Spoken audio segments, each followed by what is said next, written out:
Hello to those seeking charm and meaning in life. In a tranquil village nestled between rolling hills and ancient forests, there was a renowned Zen master named Hoshin. His wisdom was celebrated far and wide, not just for his teachings, but for his profound understanding of silence. The villagers spoke of his wisdom in revered tones, recounting stories of how his presence alone seemed to bring a sense of peace and clarity. One summer, a young monk named Taro arrived at the monastery to study under Master Hoshin. Eager and curious, Taro had heard tales of the master's ability to convey deep truths without uttering a single word. The story spoke of a profound silence that seemed to resonate with the very essence of understanding. Determined to uncover the secret of this remarkable silence, Taro was both anxious and excited to begin his journey.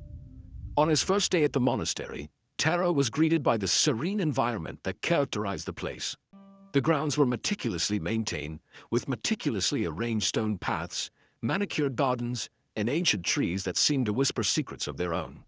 The monastery itself was a simple, yet elegant structure, with wooden beams and paper lanterns that cast a warm, inviting glow.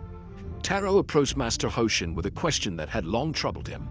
"Master, what is the essence of enlightenment?" Master Hoshin, a man of few words, smiled gently, but did not answer immediately. Instead, he gestured for Taro to follow him to a nearby stream. As they walked, the master moved with a deliberate, graceful pace, as if each step was a meditation in itself. The stream was a pristine ribbon of water, its clear surface dotted with smooth pebbles and surrounded by lush greenery. Master Hoshin reached down and picked up a smooth, round stone, holding it up for Taro to see. "Do you see this stone?" Hoshin asked, his voice carrying a serene calmness. "Yes, master," Taro replied, his eyes fixed on the stone.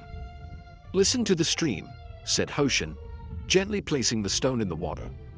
The gentle current swirled around it, creating ripples that spread outward. Taro watched in silence as the ripples danced across the surface of the stream, distorting the reflection of the overhanging trees. After a few moments, Hoshin asked, "What do you see?" "I see the ripples expanding and fading," Taro answered, observing the serene movement of the water. Master Hoshin nodded thoughtfully. "Just as these ripples extend outward and eventually merge with the calm of the stream, so does understanding emerge from the stillness within." Perplexed but intrigued, Taro continued to study under Master Hoshin. Days turned into weeks, and the young monk began to observe the daily routines of the monastery, which were imbued with a sense of purpose and calm. The monks engaged in their tasks with a meditative focus, whether they were tending the garden, preparing meals, or practicing their calligraphy. Despite their busyness, there was an underlying silence that seemed to pervade everything they did. The master rarely spoke. When he did, his words were simple and profound, often accompanied by long periods of silence. During these times, Taro would sit quietly, absorbing the atmosphere and reflecting on the master's teachings.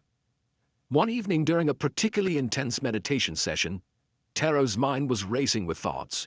He found it difficult to settle his restless spirit, the noise of his own mental chatter disrupting his efforts to find inner peace. Frustrated and on the verge of despair, he went to Master Hoshin and said, "Master, I am struggling to find peace. How can I quiet my mind?"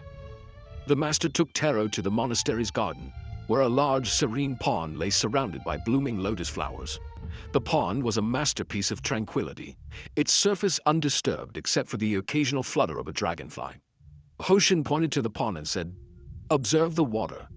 Taro gazed at the pond's still surface, which reflected the pink and white blossoms in perfect clarity. The scene was mesmerizing, and Taro felt a fleeting sense of calm wash over him. "The water is calm," he said, his voice softer now. Master Hoshin replied, "When the water is disturbed, its reflection is blurred. Similarly, when your mind is turbulent, your clarity is obscured. True peace arises when you allow your thoughts to settle, like the still water." Taro began to understand the depth of the lesson. He realized that the power of silence was not merely the absence of sound, but a space where clarity and peace could be found. He practiced allowing his mind to settle into the silence, discovering that in moments of stillness, deep insights naturally emerged.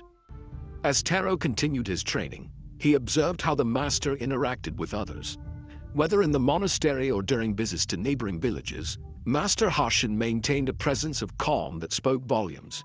His actions, though often quiet, were filled with intention and grace. Goodbye for now. Subscribe the channel and like the video.